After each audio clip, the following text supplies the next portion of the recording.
We hope you enjoy today's story. I was downstairs in the basement attempting to unclog the drainage hole in the air conditioner when I heard the phone ring. Natalie was washing dishes in the kitchen, so I surmised that she would answer the call. I heard her pick up the phone through the ventilation vent on the second floor. "Hello, Katie. It is a pleasure to hear from you. How long has it been?" I did not like Katie. She was Natalie's friend from high school, and I always had negative feelings about her. After moving from Lancaster shortly after getting married, I regretted the decision. In the 8 years that followed, time passed quickly. I was not pleased with the direction of this conversation. I had only one side of the story. "Katie, wait a moment. Steve is working downstairs in the basement. Let me go and close the door. I'll be right back." I heard Natalie hang up the phone as she walked through the room to close the door. I crossed the basement and quickly picked up the wall-mounted extension phone. "Hello, Katie. I'm back. What did you want to tell me, Nat?" "There's a medical equipment conference in Lancaster next weekend, and guess who's coming?" "You're kidding. Both of them will be there." "Both of them. They will arrive on Friday evening and remain for the duration of the weekend." "How do you know this?" "Jared called me this morning and was eager to speak with you. He requested that I contact you to ascertain whether you would be amenable to visiting Lancaster for the weekend. It will only be you, me, Jared, and Martin." I held the cloth at the end of the phone receiver and was strongly tempted to jump through the phone and grasp Katie by the neck. What was she suggesting? "I am unsure if I will be able to get away. I would be delighted to attend. I will have to gain Steve's approval. I will contact you again shortly. Do you recall the enjoyable time we had at the previous reunion when they were here?" "Natalie, you are correct. I remember each time I prepare breakfast for the children in the morning. I am astonished that you had the audacity to name that child Jared. Why did you not choose Steve?" "He is unaware that Jared is his.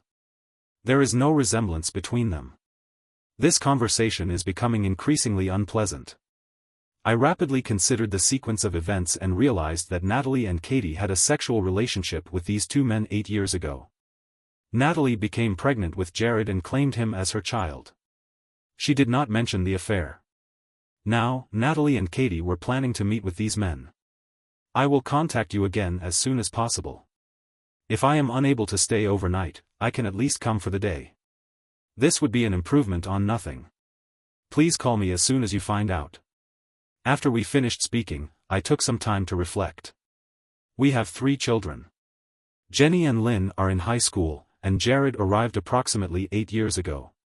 The 2 girls are intelligent and doing well. They study hard at school and are preparing for college.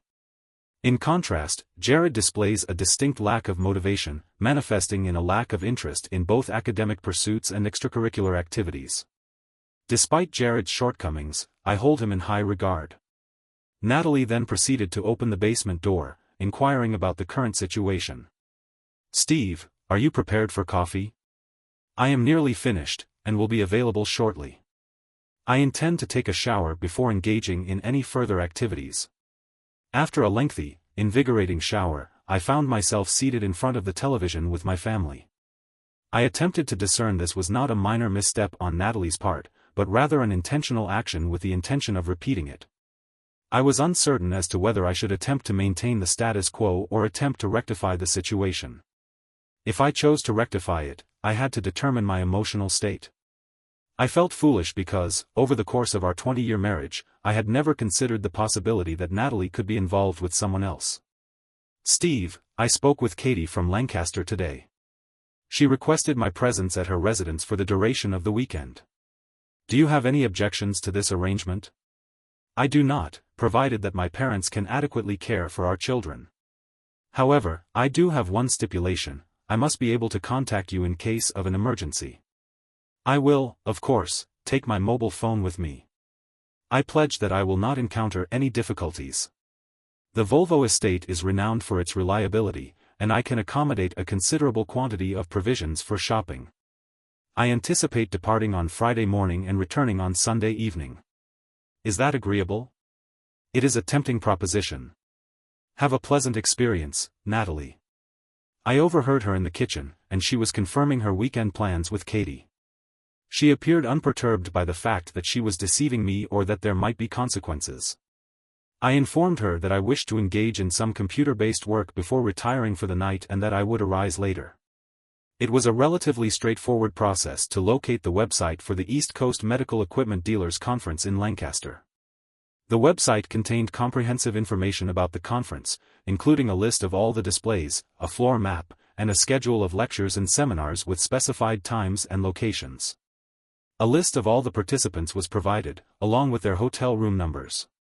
It was noted that Jared Kramer and Martin Blank were staying in room 411 from Friday to Monday. Their home addresses and phone numbers in Baltimore were also provided. A company offering DNA tests by mail was identified.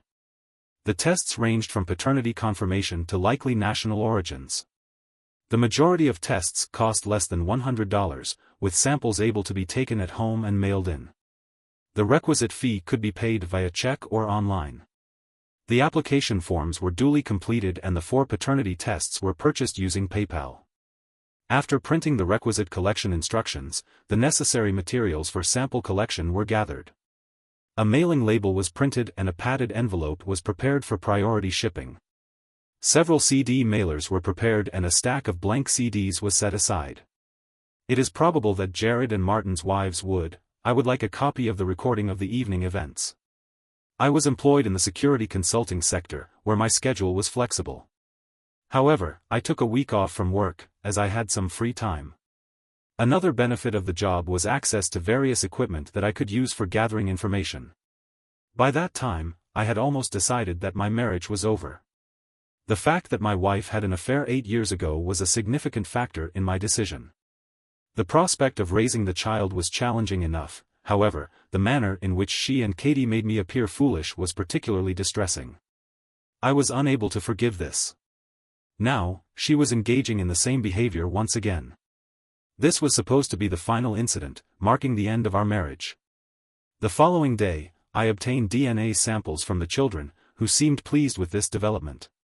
Then, I proceeded to the bank and transferred the majority of our savings, amounting to nearly all of our liquid assets, into a college trust fund for Jenny and Lynn. However, I retained a sum of $12,000. I transferred $12,000 in cash to the trust. I took steps to cancel all credit cards and the joint account on Monday morning and opened a new account only in my name.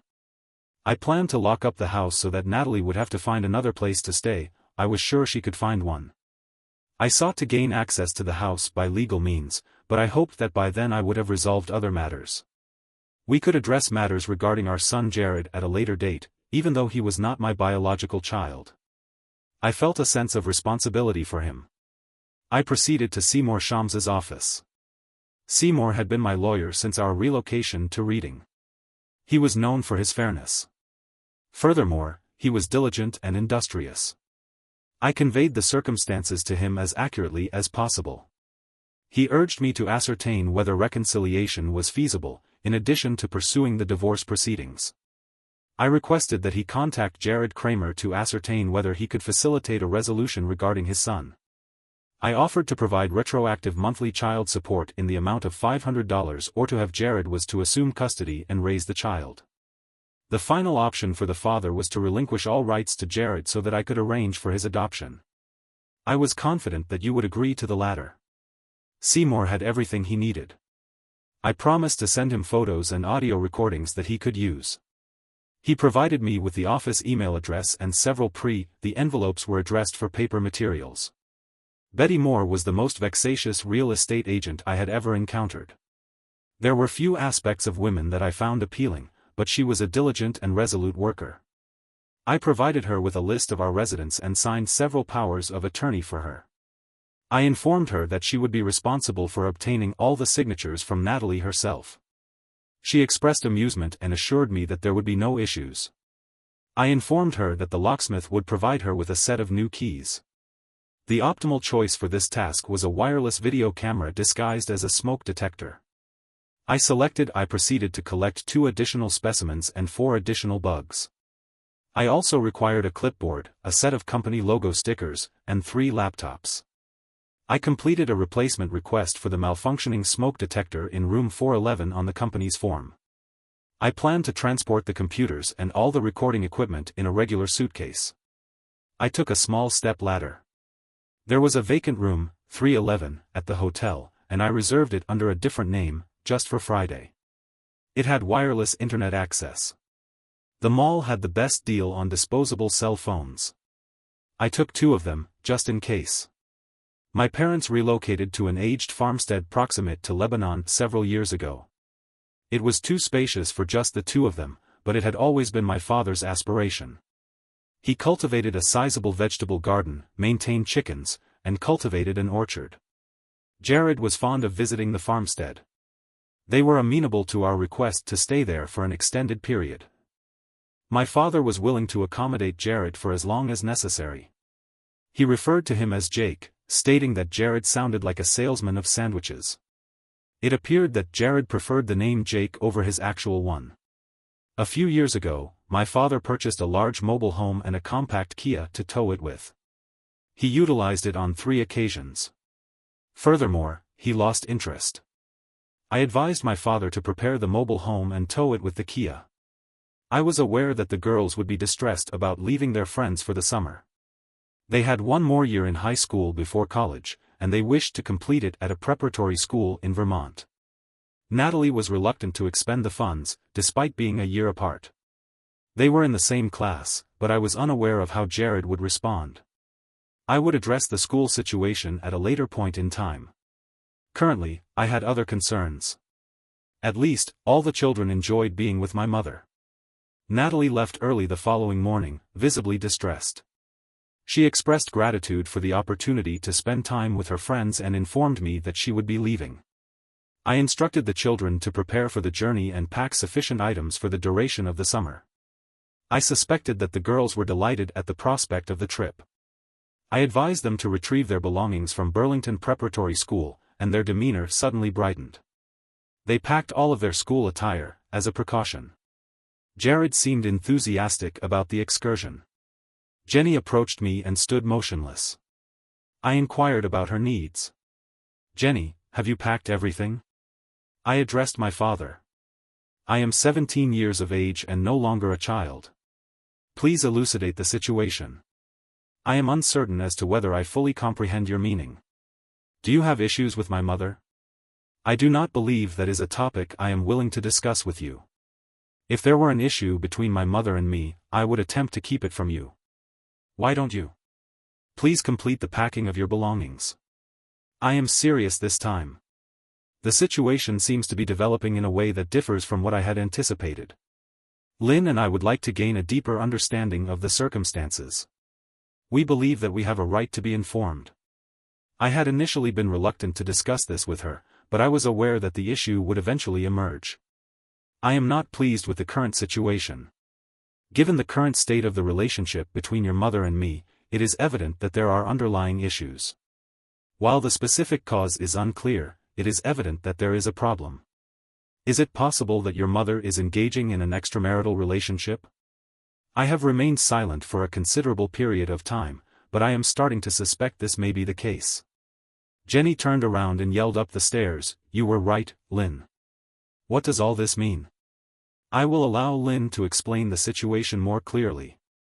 Lynn was approaching Jenny and me. He looked down at his feet and finally spoke. "Approximately 4 months ago, I was absent from school with a male student from my laboratory class. We stopped by my residence to purchase compact discs, which was a Wednesday, the day my mother typically shops for groceries. I believe you were at work in Boston at the time, as we proceeded down the street and observed a gold sport utility vehicle arriving at the driveway. The individual, Floyd, who is employed by your father, exited the vehicle and was permitted entry by my mother. We waited outside for nearly 2 hours until he emerged. I then waited an additional 10 minutes and proceeded to enter the residence. My mother was in the shower, and the bed in your room was in a state of disarray. I subsequently departed and returned to my educational institution by the time we returned home, the day's activities had reached their conclusion. The kitchen was prepared for the evening meal, the bed was made, and a pile of sheets was in the dryer. I informed Jenny of these developments, but she was not convinced. 30 seconds elapsed without any further communication. I am grateful to you for sharing this information with me. I had not wished to hear this news, but I am relieved that you have told me. Jenny observed a tear in my eye and took Lynn's hand, and they proceeded upstairs without uttering another word. My father arrived just as the locksmith was arriving, while they were changing the locks. I removed all of Natalie's clothes, shoes, and personal belongings. The items were sorted into 150L trash bags, which nearly filled the back of my car. After discussing the situation with the girls, I decided to remain at work before heading to the conference. Senx was a company that originated at the local level but rapidly expanded nationwide. Their marketing experts were highly effective in identifying potential areas for expansion. However, the company faced challenges in training individuals at a sufficient rate to manage these new areas, particularly in management roles. They attempted to persuade me to relocate to the new office and offered me a range of potential locations in an effort to attract me. Natalie was reluctant to relocate and was not amenable to discussing the matter. If I remained in my current position, I would remain in the same role indefinitely. Relocation would facilitate a promotion, increased remuneration, and greater authority. I proceeded directly to the office of the company president, requesting an audience with Mr. Turo. He was available and able to accommodate my request. I had always held a positive regard for Mr. Turo's secretary, and I sensed a similar sentiment from her. George Turo emerged from his office and extended a handshake. I am hopeful that you have positive news to share, Steve.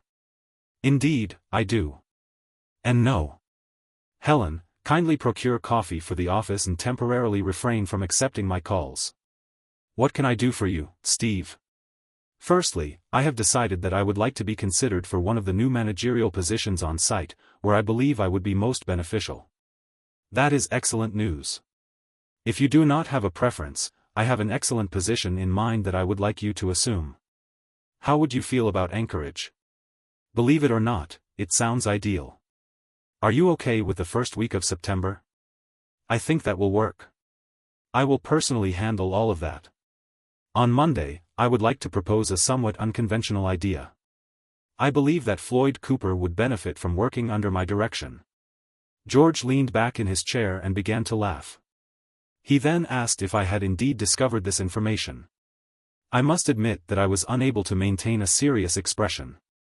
When I previously stated that Steve, no one was forthcoming with information, I disapproved of the situation but was unsure of the appropriate course of action. If I had terminated Floyd's employment, I was concerned that you would become aware of it, which I was keen to avoid. Consequently, I decided that it was preferable to attempt to maintain confidentiality.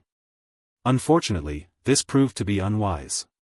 Floyd Cooper has a tendency to divulge information inappropriately.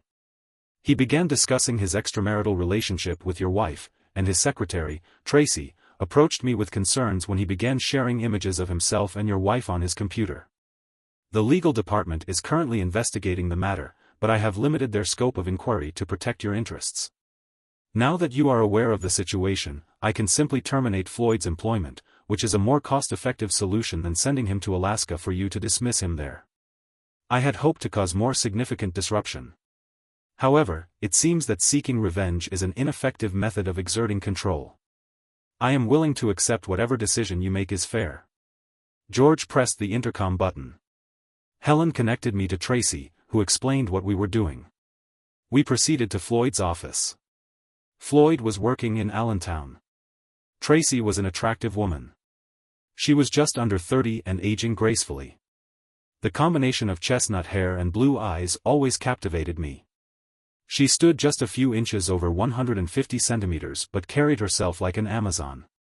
I never understood how Floyd had the best. The receptionist in the entire building later informed me that she had requested to be transferred to my office on 3 occasions, but my secretary was uncooperative. She then handed over 4 blank CDs and instructed me to create one for myself, one for my lawyer, one for our legal department, and one for Floyd's wife. She also informed me that the mailings were ready and requested the name of my attorney. I was impressed by her efficiency and expertise. George and I proceeded to enter Floyd's office while Tracy was engaged in the act of typing in the final address. There were 20 photographs of Floyd and Natalie engaged in a multitude of sexual activities. The photographs were of poor quality and appeared to have been taken from a webcam. This also meant that Floyd probably had a full-length video somewhere. The photographs were not taken in our bedroom. George attempted to be polite about it all, but he was unable to refrain from staring at my wife. I was somewhat dismayed because it was likely that every male employee in the building had seen what I was looking at. After reviewing the contents of the files, I proceeded to copy them onto 4 blank CDs. Tracy briefly entered the room and deleted the file. Once the copying process was complete, I handed her the 4 discs. She placed each one in an envelope and returned one to me. I advised her to keep the discs secure and not to allow her children to access them. I informed George about my plans at the hotel. He expressed reservations about involving the company, but ultimately agreed with my decision. He noted that a work crew would be in the area on Monday and suggested requesting their assistance. George and I concluded our meeting on a cordial note. I expressed my gratitude to him for his assistance and he reciprocated. I found the meeting to be productive. After parking in the backyard, I proceeded to check in, pay in cash, and retrieve the keys. I promptly changed into my work attire. The maid on the 4th floor was cordial and readily accepted my work order, as no other guests had yet checked into the room. The installation of the fake smoke detectors was completed in approximately 20 minutes. The room was equipped with 2 king-size beds. I adjusted the beds in the room to a suitable size and positioned the cameras to obtain an optimal view of each bed and surrounding area. I can assure you that I am a professional, and I am confident that none of the guests would notice that they were in a room with 3 smoke detectors. I returned to the room, changed, and began setting up all my equipment. The pizza delivery arrived approximately 30 minutes later. Everything was prepared in advance, and both cameras were fully operational. The images were clear and well-defined, even in typical room lighting conditions. My laptop was connected and running with a high-speed internet connection. A high-speed internet connection was established. One camera was set to record automatically, and the other was operated manually. I was enthusiastic about my work, but I was unsure of Natalie's whereabouts. I called her on my cell phone. "Hello, Steve. Isn't caller ID a beneficial feature? I'm calling to check on your well-being. The children are with my parents, and I'm still at work. Could you please tell me where you are now?" "I'm still at Katie's house. Her husband, Ree, is watching their children. Katie and I are staying overnight at Melanie Thompson's house. A few other girls from school will be in attendance, so it should be an enjoyable occasion. It sounds like it will be quite pleasant. Take some pictures in your dreams. Who is this man named Ray who is with Katie? Do I know him? I believe so. He is Ray Wilson, who was on your football team. Yes, I remember him. What does he look like? He is a bit heavier, a bit balder, and a bit. Natalie was informed that she could go ahead and enjoy herself, and that she should contact them if any issues arose. She was told to love her and that she loved her back, and then the call was terminated. It was recalled that Ray had been a disagreeable individual, and that he was unpleasant to interact with. Given that they were about to leave, it was assumed that they would be returning soon, and that they would be using Natalie's vehicle. At that time, I found their presence to be agreeable. There was a considerable amount of idle chatter about the upcoming trip and other inconsequential topics. They were both of a considerable stature. Jared had dark hair and dark eyes, while Martin was somewhat balding and appeared pale. Both appeared to be in good physical condition, but Jared registered his mobile phone ringtone. "Hello? This is the race scores. How can I assist you?" Both seemed pleased by this. I wondered how many times they had used this before. "We're here, sweetheart, and we're eager to chat. What do you fancy?" I assumed he was talking to Katie. "All right. It's the Boondocks. We'll meet you downstairs in about 2 minutes." At least they were planning to feed them first. I sat there, seething with anger over all of this. Had I not been so engrossed in the mechanics of what I was doing, I probably would have been preparing to confront someone. I immediately left the room and I proceeded towards the staircase at the end of the corridor, where I observed Natalie and Katie awaiting my arrival in the lobby. They exhibited a high level of excitement, laughing in a manner reminiscent of schoolgirls. A minute later, Jared and Martin emerged from the elevator. Natalie immediately took Jared's hand and kissed him on the cheek in a gesture that could be described as akin to that of a wife. She then proceeded to kiss her husband. The four of them subsequently exited the premises and entered the waiting vehicle, a black Mercedes. As they drove away, I conducted a visual survey of the parking lot and identified the Volvo, which was situated in the rear row. At least she was attempting to conduct herself in a somewhat discreet manner. Approximately 5 minutes later, I was engaged in loading various items, including her personal belongings, into the vehicle. It was reasonable to assume that she would return from the restaurant with a slight degree of inebriation and would not notice anything out of the ordinary in the vehicle. I left a note on the driver's seat explaining that the locks had been changed at the house and that I was taking the children on an extended vacation.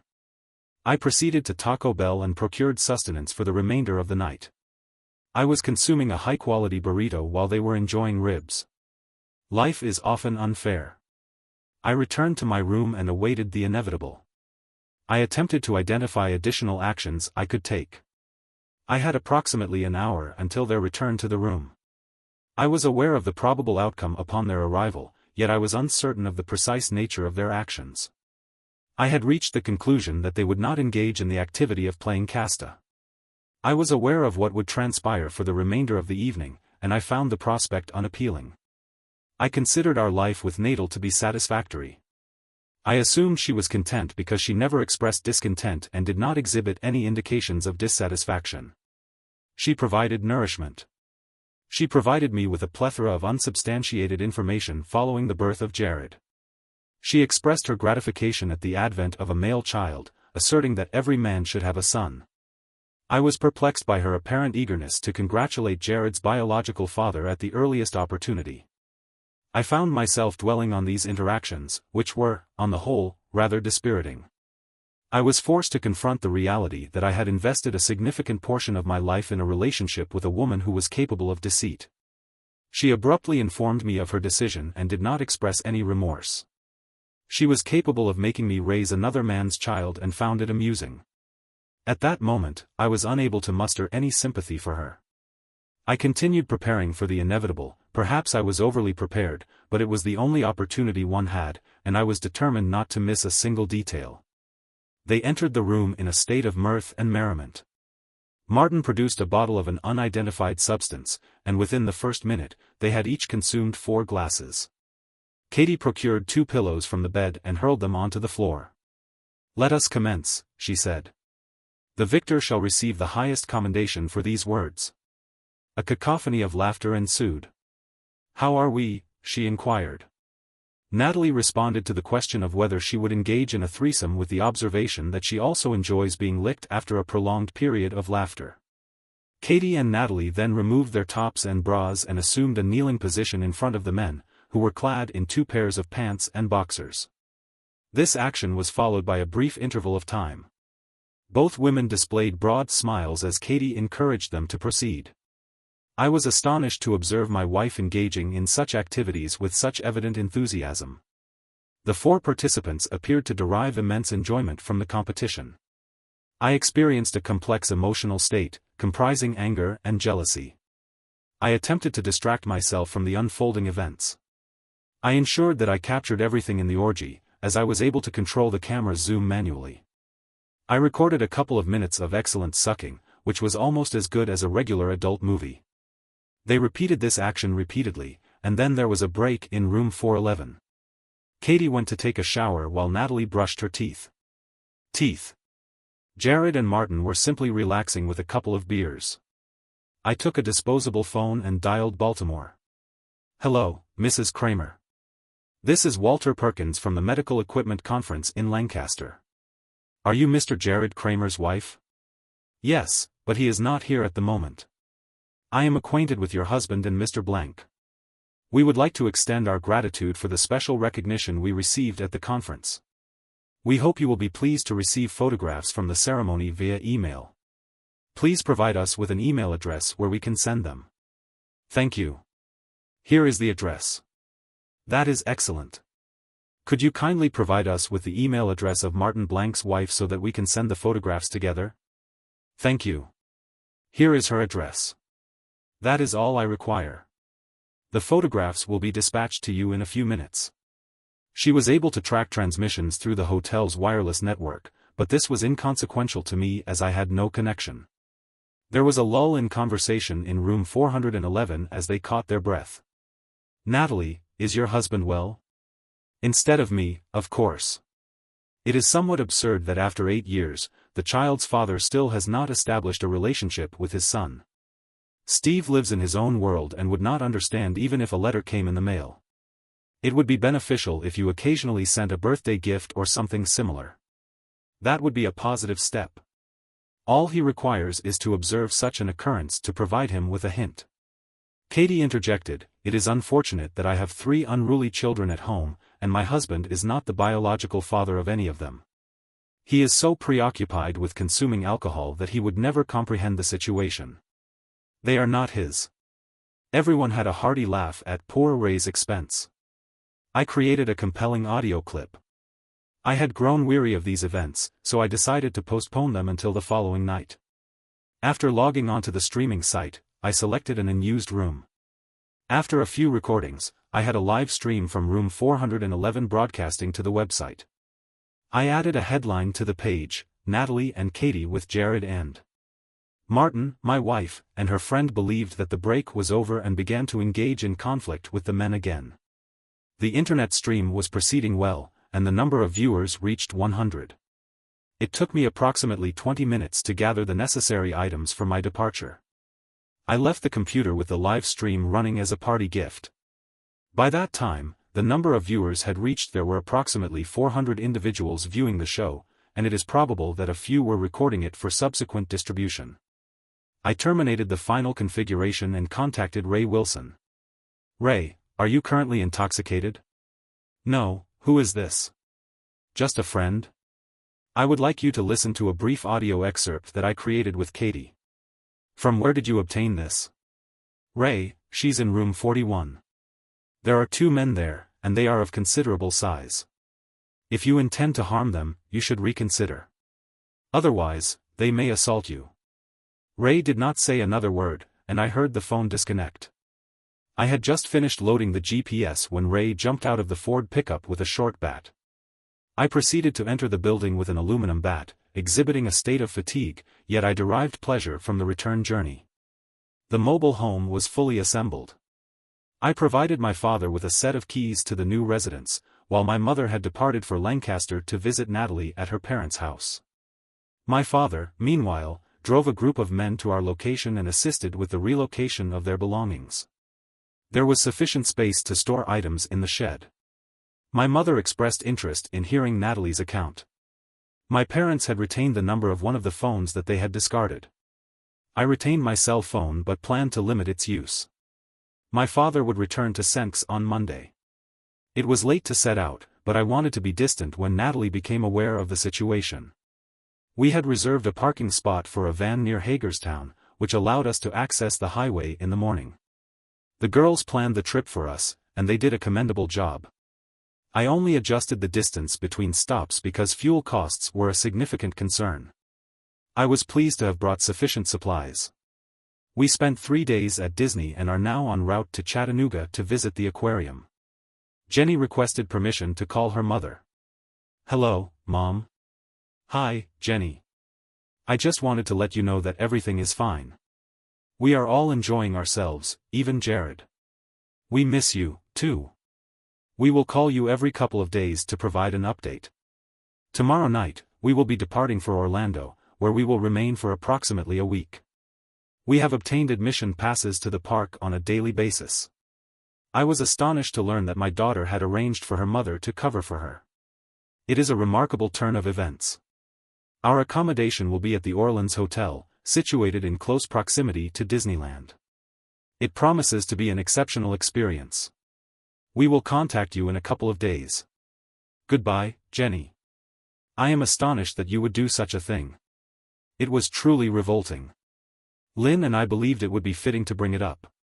You are aware that your mother is currently on the phone discussing the plane ticket and hotel reservation, are you not? We felt she should address these matters. She still requires a vacation, Lynn interjected. 2 weeks later, Lynn called her mother, Natalie. Natalie was visibly distressed, having spent an entire week searching for them in Orlando. Lynn informed her that instead of meeting, they had visited Six Flags and attempted to redirect the conversation. Lynn and Jenny kept her on the phone for nearly 20 minutes, listening to her ramblings.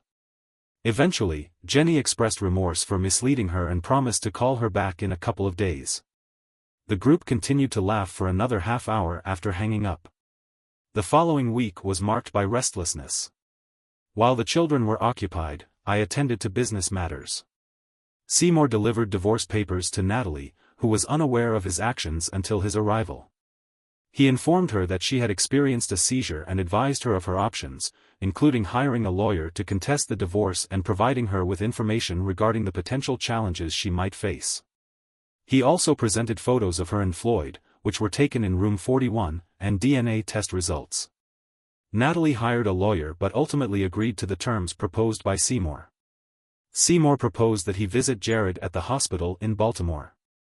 Katie's husband was able to effectively persuade him in Martin. Seymour was asked to assist Jared, who faced approximately 5 years in prison. Both of my wife's lovers remained in the hospital for over a week. While they were recovering, they were handed divorce papers. They had nowhere to go when they were discharged. Jared signed a document renouncing all rights to his son. In addition to broken bones and ribs, Jared was also rendered infertile as a result of the assault. The medical prognosis for his recovery was not optimistic. Betty Moore was able to find a purchaser for the house, despite the significant time and effort she invested in persuading Natalie to sign the necessary documentation. However, she ultimately proved to be a formidable opponent. I was not required to sign any documents or be present at the closing due to the power of attorney I had previously executed. The summer was drawing to a close, and I had the opportunity to improve my relationship with the children. I engaged in frequent discussions with Jared, who expressed a fondness for the farm where his parents resided. I inquired whether he would be interested in remaining on the farm permanently. Time passed, and he seized the opportunity. My father was pleased to have him around, and I was confident that he would be happy to take him in. Seymour filed adoption papers so that my parents would have legal authority to provide for him and care for him. The only thing Seymour disliked was having to persuade Natalie to agree to it. Natalie was unaware that my father had also officially changed Jared's name to Jake. The girls quickly became attached to their new school in Burlington. The end of summer in Vermont was marked by a particularly beautiful period of weather. We spent a few days getting them settled and then Jake and I headed back to the Keystone State. I contacted Mr. Turkett and found out that everything was ready for my move to Alaska. Tracy was already on site and had set up a temporary office, which was good news. She also had an apartment for me and a company car ready for my arrival. I left the motor home with Dad to get rid of it. 6 months later, everything after finalizing the divorce, the girls continued to excel in their academic pursuits, both receiving scholarships to James Madison University in Virginia. They expressed enthusiasm about becoming independent and were eager to embark on their own paths. Apart from a few phone calls, there had been no communication from Natalie. Jake's academic performance showed improvement, and he became deeply engaged in his new interest, raising chickens. One day, Natalie paid him a visit. She was driving an old Ford Escort and informed his father that she claimed that she had to sell the Volvo to cover divorce expenses, which was an implausible justification given that I ultimately bore the financial burden of both legal counsel. Natalie persisted in her attempts to castigate my father for what she perceived as an unjustified denial of her child's right to remain with her. My father, however, was unmoved by her arguments and chose to refrain from engaging in further discussions on the matter. Natalie's mother, for her part, never returned to Jake's life. She received a financial settlement of $1,000. The couple sold the house and celebrated the divorce in Las Vegas. The money was gone in 4 days. I am unaware of Natalie's current circumstances or where she resides. It is possible that she relocated to Baltimore. I am grateful to Alaska for providing a setting in which this story could unfold. Thank you for your attention. If you found this account engaging, please subscribe, like, and leave a comment.